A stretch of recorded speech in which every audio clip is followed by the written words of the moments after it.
Hello, my name is Abhay. Welcome back to my YouTube channel UGC NET Nukkad by study IQ। कैसे हैं आप सब लोग? आई होप बहुत मस्ती में होंगे, बहुत मजे कर रहे होंगे। लेकिन मैं कह रहा हूं थोड़ा सा सीरियस हो जाओ, क्योंकि इधर नेट का एग्जाम सर पे ठक ठक कर रहा है, इधर गेट का एग्जाम सर पे ठक ठक कर रहा है। उसको भी देख लो जरा। मैं बताता हूं भैया, गेट एग्जाम 2026 देखो तुम्हारे दरवाजे पर खड़ा है और तुम्हें मालूम ही नहीं है। पूरी वीडियो देखो, समझ में आएगा। सबसे पहले देखो भैया, इसकी एप्लीकेशन डेट कब से आई थी, तो एप्लीकेशन डेट देख लो जरा। एप्लीकेशन फॉर्म जो स्टार्ट हो गए थे वो 20th ऑफ अगस्त से शुरू हो गए थे। 28th ऑफ अगस्त से एप्लीकेशन शुरू हो गए। रजिस्टर कर सकते हो, अभी तुम्हारे पास टाइम है। कब तक का टाइम है वो देखो।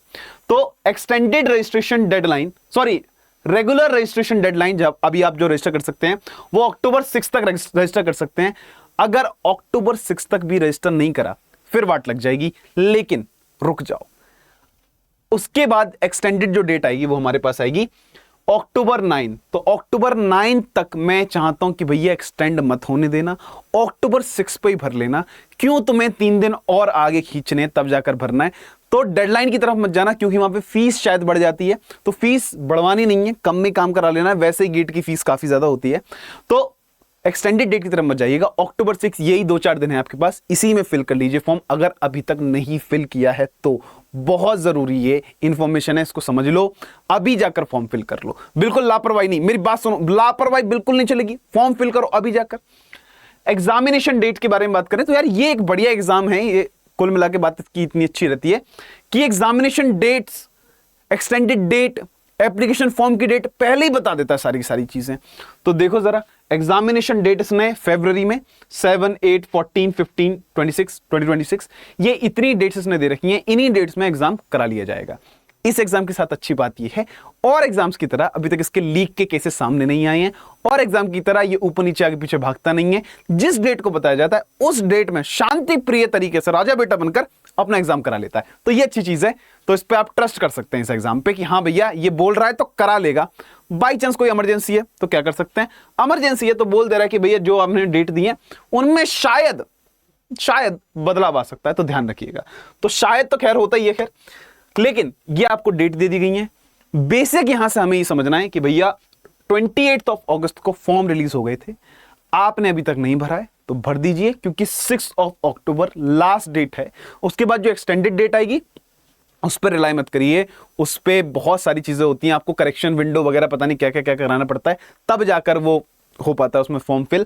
आपके पास इतना टाइम नहीं होता है। तो अक्टूबर 6 इज योर लास्ट डेट, इस पर ही ध्यान दीजिए और अभी जाकर फॉर्म फिल कर दीजिए। अब आगे की बात समझा देता हूं मैं आप लोगों को, क्या इसका एलिजिबिलिटी क्राइटेरिया है, कौन कौन बच्चे इस एग्जाम को दे सकते हैं, इस एग्जाम को देने से क्या फायदा होता है, ये सब मैं समझाता हूं, ये सब मैं बताता हूं आप लोगों को। ठीक है, तो देखो ये एग्जाम, गेट वाला जो एग्जाम है, पहले सिर्फ साइंस स्टूडेंट्स के लिए होता था, लेकिन अब ह्यूमैनिटीज वाले स्टूडेंट्स के लिए भी होता है। कौन कौन स्टूडेंट इस एग्जाम को दे सकते हैं, किस किस स्ट्रीम के स्टूडेंट्स एग्जाम को दे सकते हैं? तो भैया देखो, पेपर 1 यहां पे कॉमन रहता है, जैसे यहां पे उसमें रीजनिंग और कॉम्प्रिहेंशन ये कॉमन रहता है, ये तो आता ही आता है। ये सब पेपर में आपको देखने मिलेगा, जितने भी ह्यूमैनिटीज के पेपर होंगे उन सब में पेपर 1 तो कॉमन है, ये कॉमन पेपर है, तो ये तो आपको देखने को मिलेगा ही मिलेगा। ठीक है, अब अलग अलग सब्जेक्ट हैं, जैसे इकोनॉमिक्स है, उसका कोड भी मेंशन किया हुआ है मैंने, XHC1। फिर उसके बाद मेरा जो कोर सब्जेक्ट है इंग्लिश लिटरेचर, मैं इंग्लिश लिटरेचर पढ़ाता हूं आप लोगों को, तो इंग्लिश का कोड है हमारे पास XHC2, ये हमें दे रखा है। ठीक है, तो इंग्लिश लिटरेचर का जो गेट एग्जाम देना चाहते हैं तो भैया दे सकते हैं आराम से, क्योंकि यहां पे हमारा पेपर है मेंशन। ठीक है, XHC3 linguistic, philosophy, psychology, sociology, जिसका जो है भैया देख ले अपने आराम से और भर दे फॉर्म। ये सारे ह्यूमैनिटीज के सब्जेक्ट में अभी एग्जाम कंडक्ट कराया जाता है, अच्छी बात ये है। ठीक है, तो ये समझ में आ गया कि हाँ हमारा सब्जेक्ट तो इसके अंदर है। ठीक है, ये बात क्लियर हो गई। उसके बाद इसका एलिजिबिलिटी क्राइटेरिया क्या चीज है 2026 का, देखो कुछ बदला है, कुछ बदलाव आया है क्या, या बेसिक एलिजिबिलिटी क्राइटेरिया है क्या, वो जान लो। तो देखो भैया, बेसिक तो मैं बताऊं कि ये एग्जाम जो लोग पहले इंजीनियर्स लोगों के लिए होता था, ये एग्जाम साइंस स्ट्रीम के लिए होता था, जो लोग 12th के बाद IIT को ग्रैब करना चाहते थे, उसमें एडमिशन लेना चाहते थे, यानी कि बीटेक वहां से अगर परस्यू करना चाहते थे तो IIT का एग्जाम देना पड़ता था, जेई का एग्जाम देना पड़ता था उन लोगों को। लेकिन मान लो किसी का बीटेक क्वालिफाई नहीं हुआ, कोई IIT में अपना रैंक नहीं लेके आ पाया, तब क्या ऑप्शन है? तब भी अगर वो चाहता है कि यार कोई बात नहीं, बीटेक नहीं हुआ तो क्या हुआ, मैं मास्टर्स यहां से कर लूंगा, तो बीटेक के बाद जो एग्जाम दिया जाता है आईआईटी में एडमिशन लेने के लिए, उस एग्जाम का नाम है गेट। और ह्यूमैनिटीज में क्या रोल है इसका, वो मैं समझाता हूं।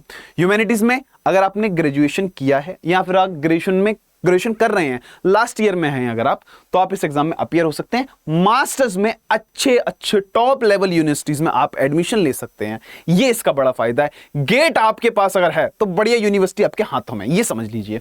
तो अगर आप ग्रेजुएशन कर रहे हैं, बैचलर्स डिग्री अगर कर रहे हैं और लास्ट ईयर में है, अपीयरिंग है, तो भैया आप जाके इस एग्जाम को दे सकते हैं बहुत शांति, बहुत ही राहत तरीके से, ठीक है। चलो, मास्टर्स डिग्री अगर आपके पास है फिर भी आप इस एग्जाम को दे सकते हैं। पीएचडी डिग्री, अगर पीएचडी वैसे रिक्वायर्ड नहीं है, अगर पीएचडी डिग्री भी है अगर आपके पास, मतलब कुछ भी है, तब भी आप इस एग्जाम को दे सकते हैं। बेसिक क्राइटेरिया ग्रेजुएशन है कि ग्रेजुएशन तो होना ही होना चाहिए। बाकी जो चाहे तुमने जितना पढ़ रखा हो अच्छी बात है, कोई दिक्कत की बात नहीं है। ग्रेजुएशन बेसिक क्राइटेरिया है, ठीक है। चलो, उसमें भी अगर आप हो, अपीयरिंग हो, लास्ट ईयर है, तो काम चल जाता है, ठीक है। अब नेशनलिटी के बारे में बात करें तो भैया इंडियन हो तो बहुत अच्छी बात है, आप लोगों सब लोगों के लिए अलाउड है। जो फॉरेन के लोग हैं उनको भैया इंडिया ही आके देने ही एग्जाम पड़ता है, ठीक है।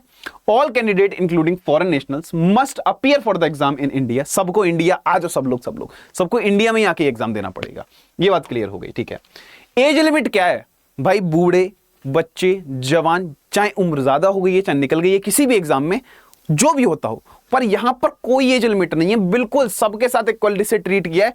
ग्रेजुएशन चल रही हो या कर रखी हो आप लोगों ने, उसके बाद आप एलिजिबल हैं, कोई एज लिमिट नहीं है, ठीक है भाई साहब। यहां पर सारे के सारे आगे देखो जरा, नंबर ऑफ अटेम्प्ट, तो कितने अटेम्प्ट आप इसमें दे सकते हैं, 3 attempt, 4 attempt, 10 attempt, 12 attempt, 13 attempt, 14 attempt, जितनी भी काउंटिंग आती है उतनी गिन लो तुम लोग, उतने अटेम्प्ट इसमें दे सकते हो। कोई ऐसा मेंशन नहीं कि इतने ही अटेम्प्ट दे सकते हैं, कोई घबराने की बात नहीं है, जितना मन चाहे उतने अटेम्प्ट, तो जब तक क्वालिफाई ना कर लो तब तक देते रहो, ठीक है। ओके, एग्जामिनेशन शेड्यूल, अब ये यहां पे शेड्यूल भी मैंने बता रखा है आप लोगों को कि मॉर्निंग सेशन और आफ्टरनून सेशन इस तरह से एग्जाम्स होते हैं, ठीक है। मॉर्निंग सेशन में 9:30 से एग्जाम होना शुरू होता है, 12:30 तक चलता है, और फिर नून वाला जो है वो शाम तक चलता है, तो 2:30 से ये शुरू होता है 2:30 PM से, और फिर 5:30 PM तक ये एग्जाम चलता है। ये बात भी समझ में आ गई, टाइमिंग का हमें समझ में आ गया। अब एग्जाम ड्यूरेशन क्या है, कितने घंटे का एग्जाम होता है, तो देखो टाइमिंग से तुम लोगों को आइडिया लगी गया होगा, लेकिन फिर भी तुम्हारी अगर मैथ्स कमजोर है, क्योंकि तुम ह्यूमैनिटीज के हो दोस्तों, तो इसलिए मैं बता देता हूं 3 घंटे का टाइमिंग है आपके पास कि 3 घंटे तक आपको ये एग्जाम देना होता है, ठीक है। 180 मिनट्स में अगर बात कर लें तो, ठीक है। और पीडब्ल्यूडी कैंडिडेट्स जो फिजिकली डिसेबल्ड लोग होते हैं उनके लिए अगर बात करी जाए तो एक्सटेंडेड टू 4 आवर्स, उनके लिए 4 घंटे तक एग्जाम चलता है, मतलब 4 घंटे तक एक्सटेंड किया जाता है ये एग्जाम, ठीक है। चलिए आगे अब बात कर लेते हैं। नंबर ऑफ क्वेश्चंस, कितने क्वेश्चंस बनते हैं पेपर 1 में, वो जो आप कह रहे थे रीजनिंग आती है, जनरल एप्टीट्यूड आता है, वो जो आप कह रहे थे कॉम्प्रीहेंशन आता है, वो सब में कॉमन होता है, वो कितने क्वेश्चन बनते हैं उसमें, कितने क्वेश्चंस की तैयारी करनी होती है, ये बता दो जरा। कितने मार्क्स का पेपर होता है ये समझा दो प्लीज, बताता हूं, घबराना नहीं है, मेरे साथ बने रहना है। चलो चलो चलो देखो जरा, टोटल क्वेश्चन होते हैं 65, बस 65 क्वेश्चन होते हैं, मुश्किल से मुश्किल 65 क्वेश्चन होते हैं, बस भैया टोटल 65 क्वेश्चन है, ठीक है। कैरिंग 100 मार्क्स इन टोटल, कुल मिला के जो एग्जाम है आपका वो 100 नंबर का है, बस। अब देखो जरा, जनरल एप्टीट्यूड जो हर किसी के लिए कॉमन है, जो आपको देना अनिवार्य ही है, उसके लिए उसमें आते हैं आपके पास 10 क्वेश्चंस, 15 मार्क्स के ये क्वेश्चन होते हैं। सब्जेक्ट स्पेसिफिक के बारे में बात करें तो 55 होते हैं, मतलब आपका सब्जेक्ट, जैसे मेरा इंग्लिश है, आपका इकोनॉमिक्स हो सकता है, कोई भी किसी का अलग अलग सब्जेक्ट हो सकता है, उसमें कितने क्वेश्चन आते हैं, तो इंग्लिश वाले बच्चे जो आपका सब्जेक्ट है उनका कितने क्वेश्चन बनते हैं सब्जेक्ट स्पेसिफिक, तो 55 क्वेश्चन आपके सब्जेक्ट से पूछे जाते हैं, यानी कि 10 question reasoning, comprehension, general aptitude, mathematics, DIVI उन सबसे पूछ लेता है, और बाकी के 55 जो क्वेश्चन बचे हैं वो कहां से पूछता है, वो आपके कोर सब्जेक्ट से पूछता है, जिस सब्जेक्ट में आप एग्जाम देने के लिए जा रहे हैं। ये बात भी क्लियर हो जाती है, बढ़िया हो जाती है, सारी बातें क्लियर, बहुत ही इजी तरीके से, कुछ है नहीं इसमें। देखो भैया, ये सारी जानकारी ले लो और एक रिक्वेस्ट मान लो, भागते हुए जाओ, मैं तो कह रहा हूं दौड़ते हुए जाओ तेजी से, और एक काम करो बस फॉर्म फिल करो, ठीक है, क्योंकि बहुत सारे फायदे हैं इस एग्जाम को क्वालिफाई करने के, ठीक है। देखो जरा, क्वेश्चन टाइप कितने प्रकार का, एक तो बहुत ही बढ़िया अच्छा बहुत बैलेंस टाइप का क्वेश्चन पेपर आता है। देखो जरा, मल्टीपल चॉइस क्वेश्चन, MCQ दुनिया जानती है, MCQ आता, सर क्या नई बात बता दी, और भी कई सारी चीजें भाई, अभी मत उड़ो मत। देखो जरा, MCQ क्वेश्चंस आते हैं, 1 मार्क्स का एक क्वेश्चन आता है या 2 मार्क्स का भी एक क्वेश्चन आता है, 4 ऑप्शन होते हैं जिसमें से हमें से एक चूज करना होता है। इस तरह से एमसीक्यू क्वेश्चन है, ठीक है। चलो, तो 1 मार्क्स का भी क्वेश्चन आ सकता है, 2 मार्क्स का भी क्वेश्चन आ सकता है, अलग अलग क्वेश्चन पे अलग अलग डिपेंड करता है, ठीक है। मल्टीपल सेलेक्ट क्वेश्चन, इसमें कई सारे ऑप्शन आपको चूज करने होते हैं, तो एमएसक्यू आता है इसके अंदर दोस्तों, ये खतरनाक चीज है। तो इसके अंदर 1 मार्क्स का भी हो सकता है, 2 मार्क्स का भी हो सकता है, और इसके अंदर भी 4 ऑप्शन हो सकते हैं। इसमें 1 करेक्ट आंसर हो सकता है, 2 करेक्ट आंसर हो सकते हैं, 3 करेक्ट आंसर हो सकते हैं। इस तरह से कई सारे करेक्ट ऑप्शन, जितने करेक्ट ऑप्शन हैं सारे भी करेक्ट हो सकते हैं, तो ऑल ऑफ द अबव हो जाएगा, खैर वो तो। लेकिन एक से ज्यादा करेक्ट ऑप्शंस में हम टिक कर सकते हैं, ठीक है। न्यूमेरिकल आंसर्स टाइप यानी कि NAT, इसको क्या है, ये क्या है भैया, तो 1 या 2 मार्क्स का ये रहता है। नो ऑप्शंस न्यूमेरिकल आंसर्स हमको देने होते हैं यहां पे, ठीक है। ये बात हमें क्लियर हो जाती है। अब ये 3 तरह से क्वेश्चंस बनते हैं, इसको आप देख लीजिएगा। आगे हम लोग बढ़ते हैं। निगेटिव मार्किंग, क्योंकि भाई यूजीसी नेट में एक फायदा है आपके पास कि उसमें निगेटिव मार्किंग नहीं होती है। अब पता नहीं भाई साहब कब तक नहीं हो रही, ये ना पता चले जिस तरह से उसमें रोज चेंजेस होते हैं ना, ये ना पता चले कहीं अगली बार को भैया हाँ निगेटिव मार्किंग लेकर आ गए हम तो भाई साहब।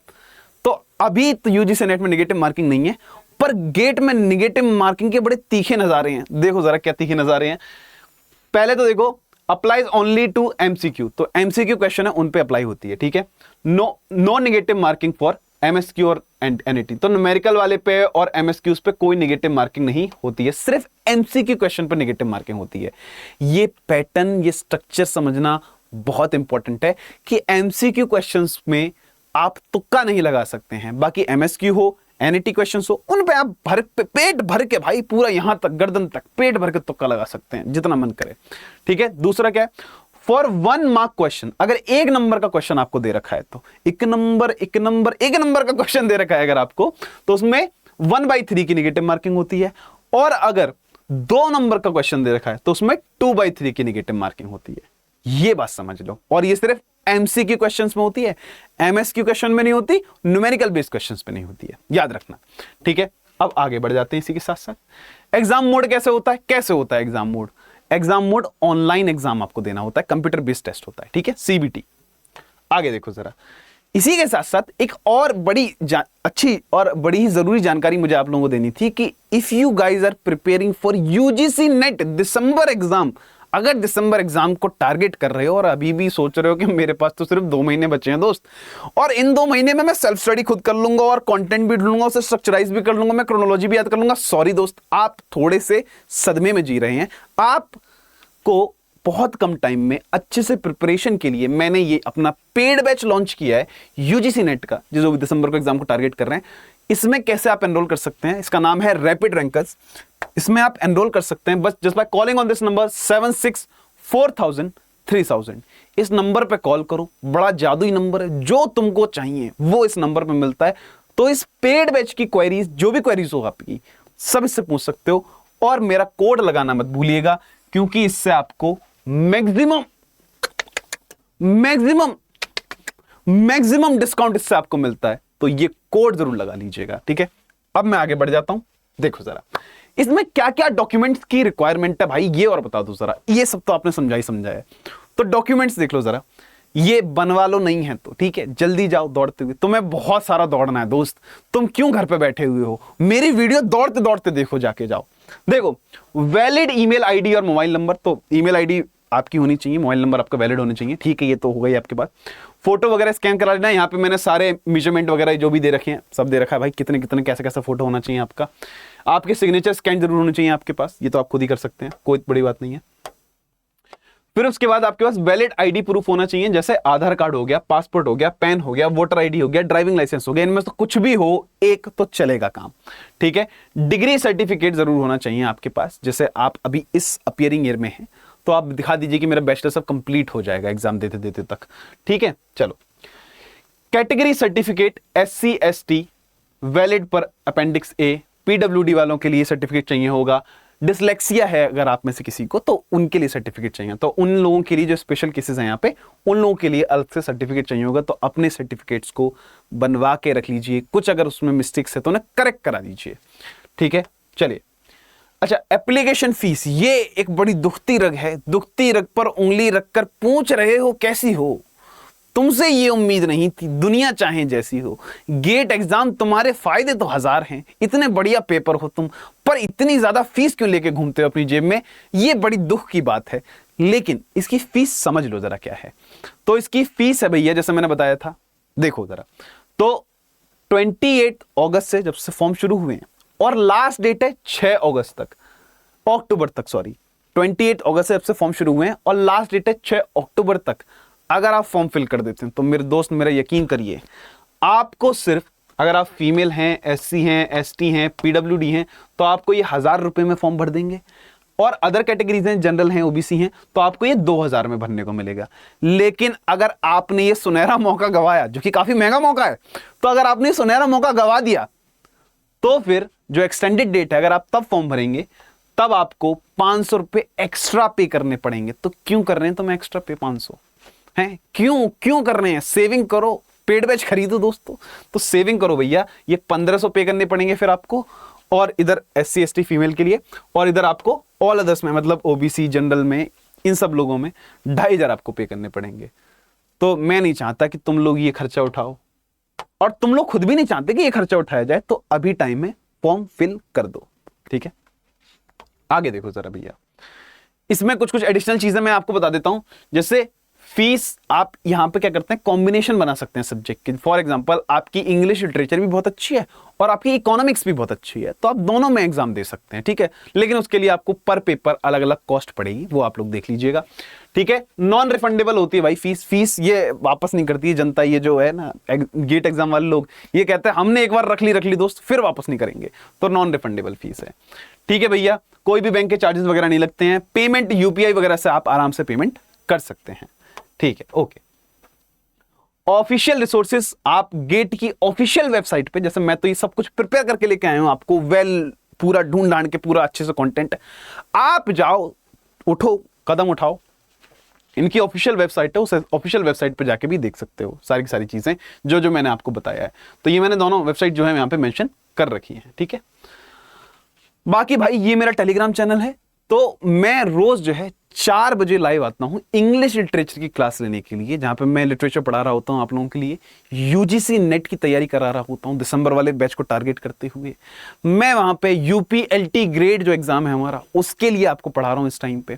तो अगर आप उस टाइम पे लाइव आना चाहते हैं, बिल्कुल फ्री कंटेंट लेना चाहते हैं, तो 4 बजे आप मुझसे लाइव में जुड़ सकते हैं मेरे प्रिय मित्रों, बहनों और भाइयों। 4 बजे मैं लाइव आता हूं, 4 बजे आप लाइव आ जाइए तो बात बन जाए। और इसके अलावा मैं ऑल्टरनेट डेज पर पेपर 1 पढ़ा रहा हूं, बिल्कुल फ्री पढ़ा रहा हूं, जिसमें हम लॉजिकल रीजनिंग को तैयार कर रहे हैं। तो हम पेपर 1 का लॉजिकल रीजनिंग देख लेंगे, ठीक है भाई।